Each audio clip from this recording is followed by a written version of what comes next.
Olá, sombrios! Tudo bem? Antes de começar o vídeo, já peço a você que deixe seu like, se inscreva e compartilhe o vídeo. Gosta do nosso conteúdo e deseja ajudar o canal? Clica no botão de valeu e contribua com o que seu coração desejar, ou seja membro. Faça parte do clube de canais. Acesse o link na descrição do vídeo e veja qual categoria é mais confortável para você e faça sua inscrição. Desde já, eu agradeço. Quando saiu da capela, Padre Thomas se assustou ao ver os paramédicos do convento se dirigindo para o porão. Seu coração apertou e ele pensou em Rui. Temeu ao pensar que a causa daquela comoção fosse algum descontrole de Rui. Mas qual não foi sua surpresa ao ver o homem que passara grande parte de sua vida aprisionado no convento da luz, com uma aparência de paz, com um semblante humano e a pele antes coberta de cicatrizes, agora limpa, sinal de sua libertação.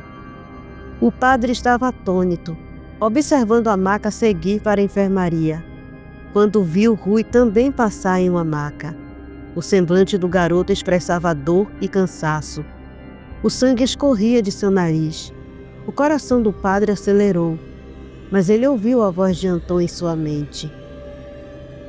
Ele está bem, padre. Não se lembrará de nada que aconteceu hoje. Deve explicar isso para o bispo e os outros, para todos no convento da luz, inclusive os garotos que estavam com ele, e deixar claro que, em hipótese nenhuma, esse dia deverá ser citado. O que possuía esse homem era um duque do inferno muito poderoso, e exorcizá-lo exigiu muito de Rui. E por isso, Iblis quase se libertou. Foi preciso ocultar essa lembrança desse dia na mente dele. Padre Thomas sentiu um arrepio percorrer sua espinha. Ele sabia que Rui era forte, mas jamais imaginou que um exorcismo daquela magnitude pudesse ter acontecido sem seu conhecimento. O fato de um duque do inferno ter sido expulso era algo impressionante. Mas o que mais o preocupava era a informação que Anton acabara de lhe dar. Iblis quase se libertou. A gravidade da situação era imensa. Se o espírito de Iblis tivesse rompido as barreiras, o convento inteiro teria sido devastado. E não apenas o convento, mas possivelmente muito mais. A presença de Rafael indicava que a situação fora crítica ao ponto de exigir a interferência de um ser celestial. Mas como Rui conseguiu resistir? Como um garoto poderia enfrentar algo tão terrível? O padre voltou sua atenção para Rui. Mesmo inconsciente, o garoto parecia exausto, drenado até a alma. O sangue que escorria de seu nariz era apenas um sinal externo do que deveria estar acontecendo dentro dele. O preço que ele pagara por esse exorcismo não era apenas físico.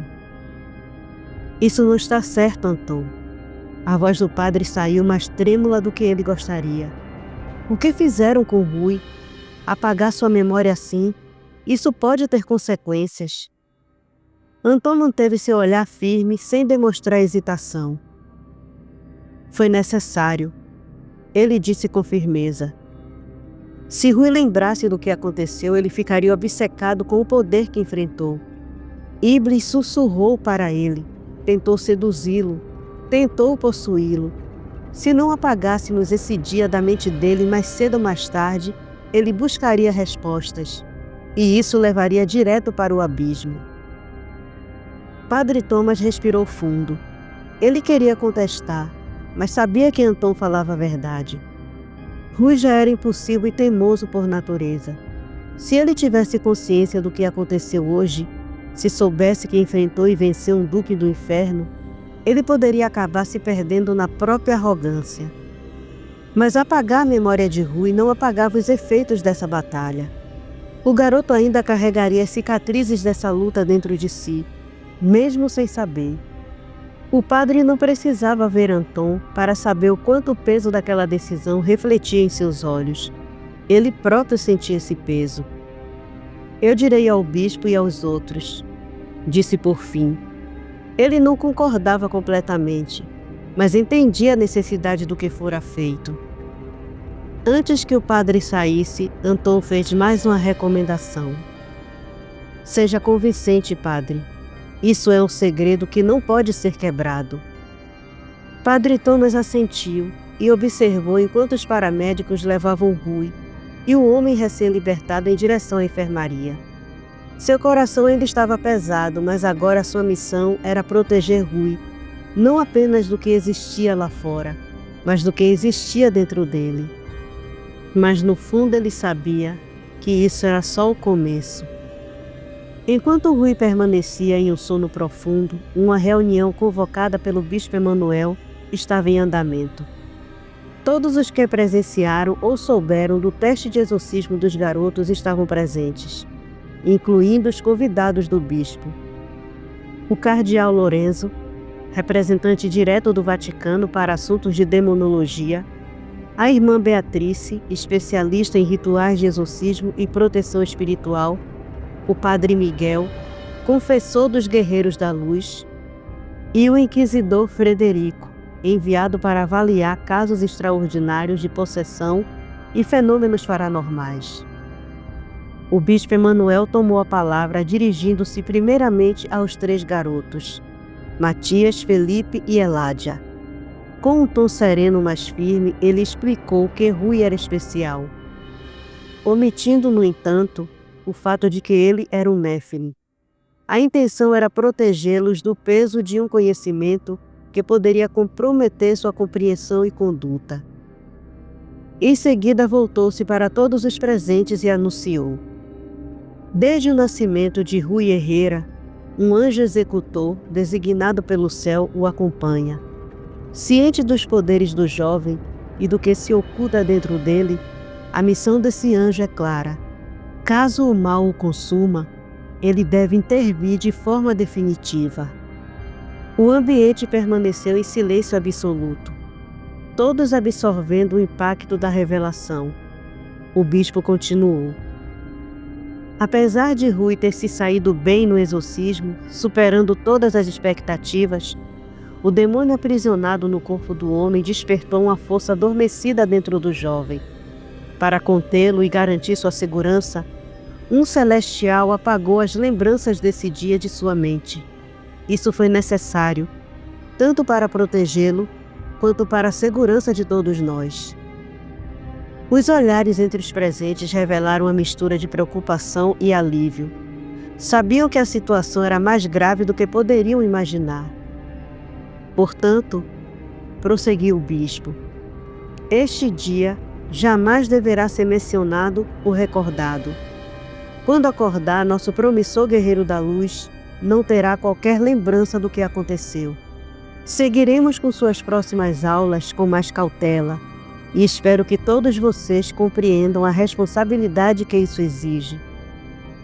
Os presentes assentiram em silêncio.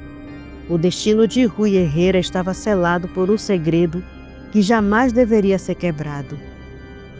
Quando os garotos saíram, o bispo Emanuel prosseguiu com a reunião ao lado dos demais presentes. Então o cardeal Lorenzo apresentou o documento contendo a nova versão sobre o nascimento de Rui. Ele leu em voz alta para os presentes. Mariana Herrera nasceu e cresceu na cidade de Guadalajara, no México, em uma família de classe média tradicional. Seus pais, Miguel e Estela Herrera, eram devotos católicos e administravam uma pequena padaria no bairro de Tlaquepaque. Mariana era filha única, protegida e criada com rígidos valores religiosos. Desde cedo demonstrava grande interesse pelos estudos e pretendia cursar medicina na Universidade de Guadalajara. Aos 17 anos, Mariana ainda era uma jovem reservada e sonhadora, muito ligada à família e à sua fé.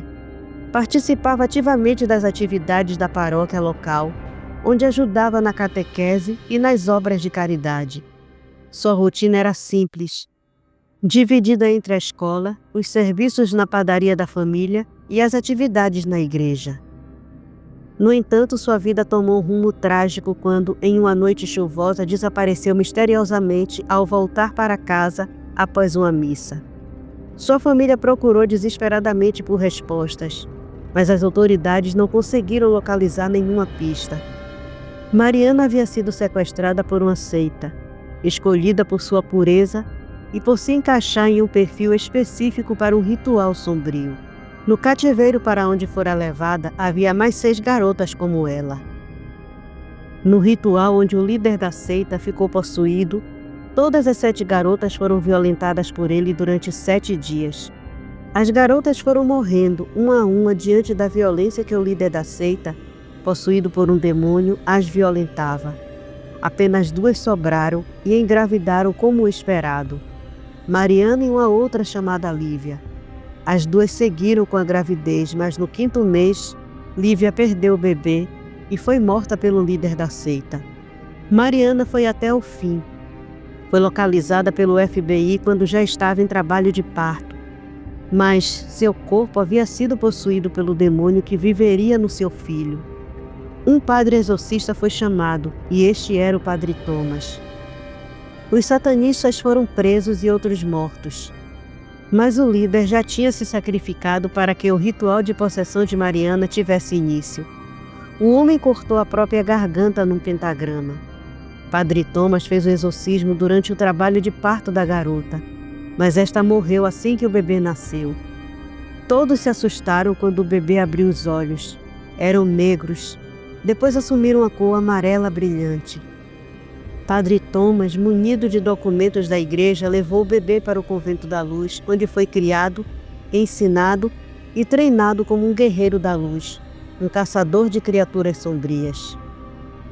Quando o cardeal Lorenzo terminou a leitura do documento, um silêncio pesado tomou conta da sala. Os olhos dos presentes se voltaram para o bispo Emanuel, aguardando sua reação. No entanto, antes que ele pudesse dizer algo, uma voz grave quebrou o silêncio. "E isso é tudo?"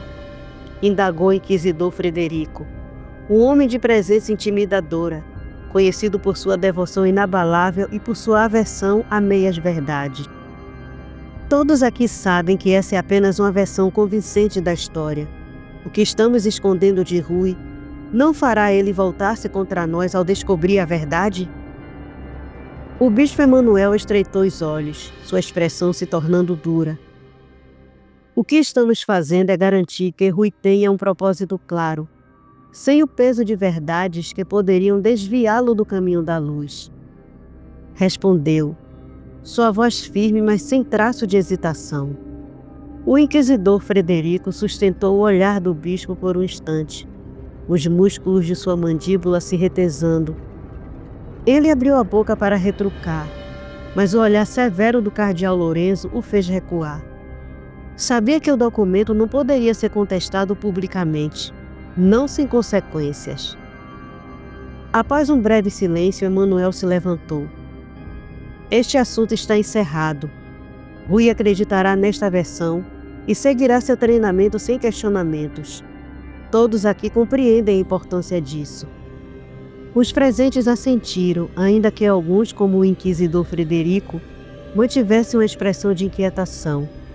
O destino de Rui estava selado, ao menos por enquanto. Na penumbra silenciosa da enfermaria, Anton permanecia sentado ao lado de Rui, observando atentamente o garoto adormecido. O ambiente era severo, interrompido apenas pelo som compassado da respiração de Rui e pelo farfalhar ocasional das cortinas que separavam os leitos. A luz amarelada dos abajures dispostos nas mesas de cabeceira criava sombras alongadas nas paredes de pedra, dando ao lugar um ar ainda mais solene. Já se passavam 3 dias desde que Rui havia caído nesse sono profundo. Um estado que não era exatamente um coma, mas também não era um repouso comum. Os médicos garantiam que ele estava bem, que seus sinais vitais permaneciam estáveis e que seu corpo apenas descansava. No entanto, para Anton, essa explicação não era suficiente. Algo dentro dele sussurrava que aquilo não era um simples cansaço. Padre Thomas também compartilhava dessa preocupação. Desde o primeiro instante, ele se recusara a deixar Rui sozinho. Mantinha-se ali, velando pelo garoto com paciência e devoção, sussurrando orações de tempos em tempos. A cada visita do bispo Emanuel e dos outros garotos, a resposta era sempre a mesma. Rui dormia sem qualquer mudança. Anton apoiou os cotovelos nos joelhos e esfregou o rosto, sentindo o peso da preocupação se acumular sobre seus ombros. Ele observou a expressão tranquila de Rui. O que se passava dentro de sua mente? O que o mantinha preso nesse estado? O silêncio ao redor parecia carregar perguntas sem respostas. Cada minuto que passava tornava o ambiente mais carregado, como se todos ali aguardassem algo prestes a acontecer. Anton apenas esperava que, quando Rui despertasse, ainda fosse o mesmo. Uma noite, no entanto, Padre Thomas foi despertado por um tremor sutil que percorreu o quarto, fazendo com que alguns utensílios caíssem das prateleiras com um tilintar abafado. Ele abriu os olhos imediatamente, seu instinto aguçado pela experiência. A luz tremulou, projetando sombras dançantes nas paredes de pedra. Seu olhar recaiu sobre Rui, que permanecia imóvel na cama, sua respiração calma, como se nada estivesse acontecendo. Anton, que também sentira a vibração no chão, ergueu-se de onde estava sentado e estreitou os olhos atento. Algo dentro dele sussurrava que Rui era a fonte daquele fenômeno. O tremor cessou por um instante, mas antes que pudessem reagir, uma nova onda sacudiu o convento inteiro.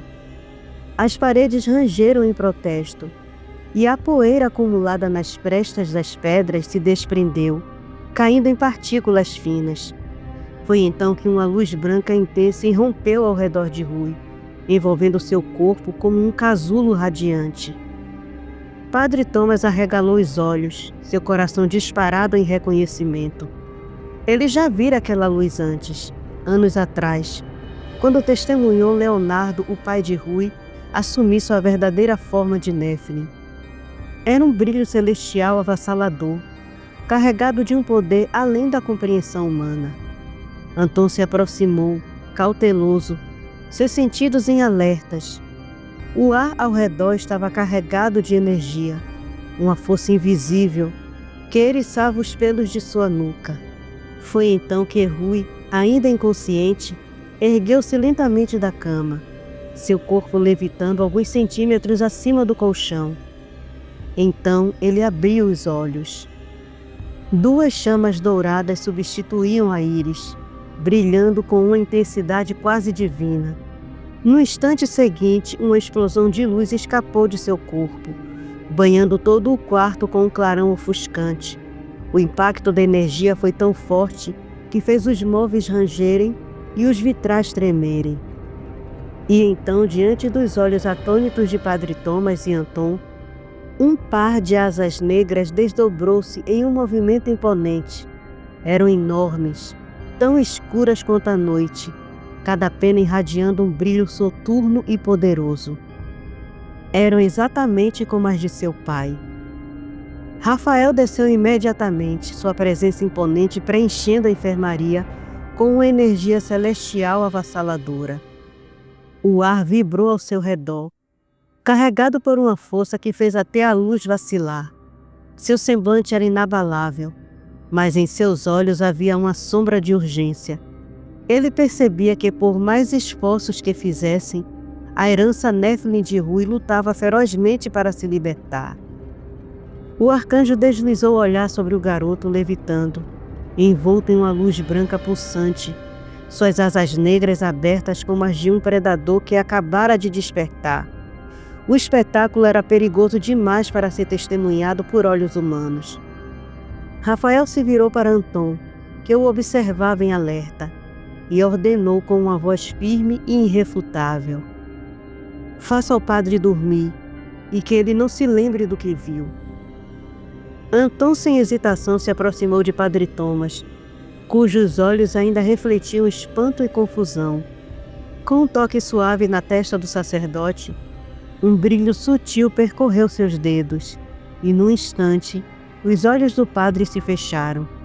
Seu corpo relaxou e sua respiração se tornou profunda, mergulhado em um sono profundo e sem recordações, como se tudo aquilo não passasse de um sonho distante e fragmentado. Ao se colocar ao lado de Rafael, Anton o fitou com expectativa.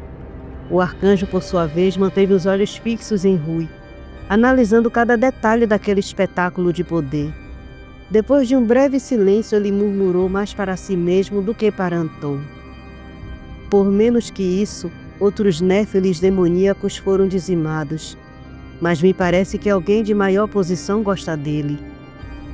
Havia um tom de mistério naquelas palavras, mas Rafael não se deteve nelas. Voltando sua atenção completamente para Anton, ele prosseguiu.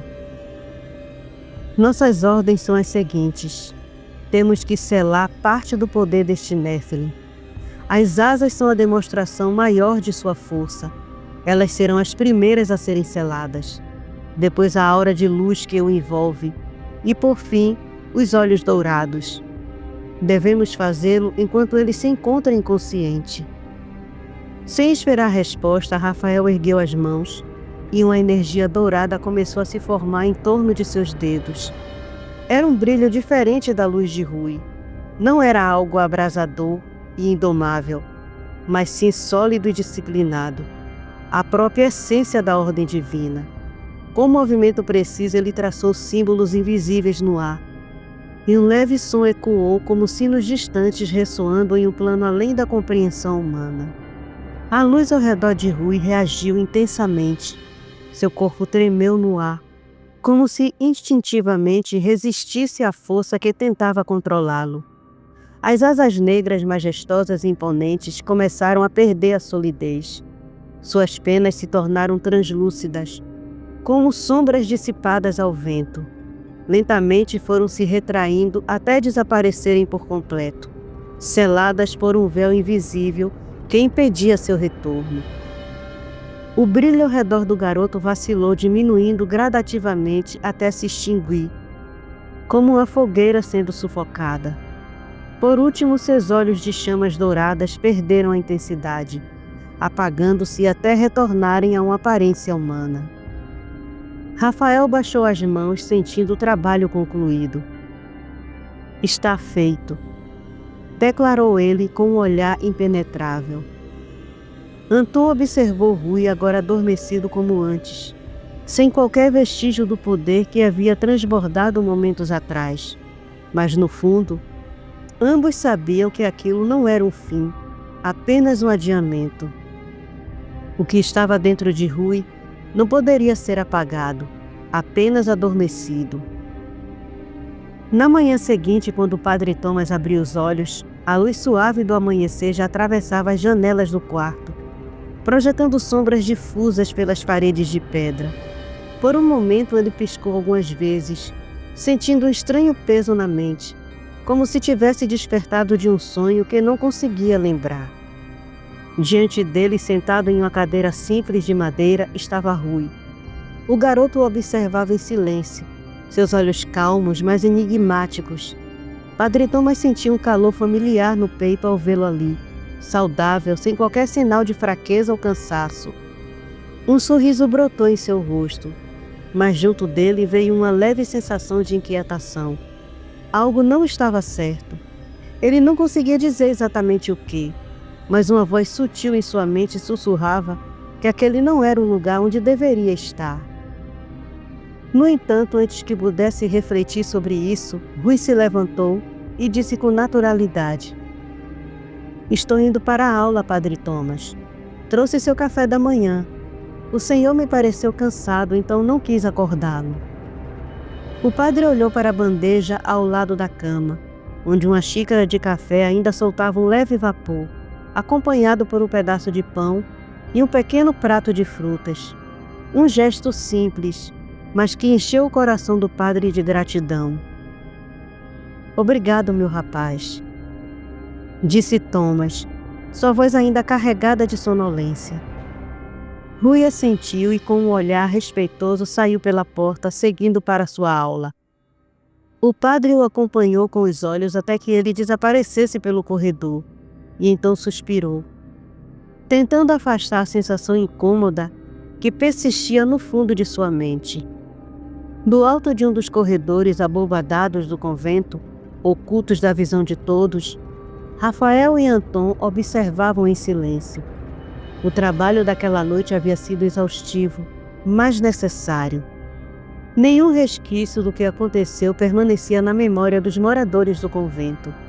Desde o exorcismo até a presença de Rui na enfermaria, tudo havia sido cuidadosamente apagado. As lembranças deixadas na mente de cada um eram fragmentos reconstruídos com precisão. Rui nunca esteve inconsciente, nunca houve tremores, nem luzes, nem manifestações sobrenaturais. Ele havia dormido em seu próprio quarto e acordado como em qualquer outro dia. O mesmo foi feito com o padre Thomas.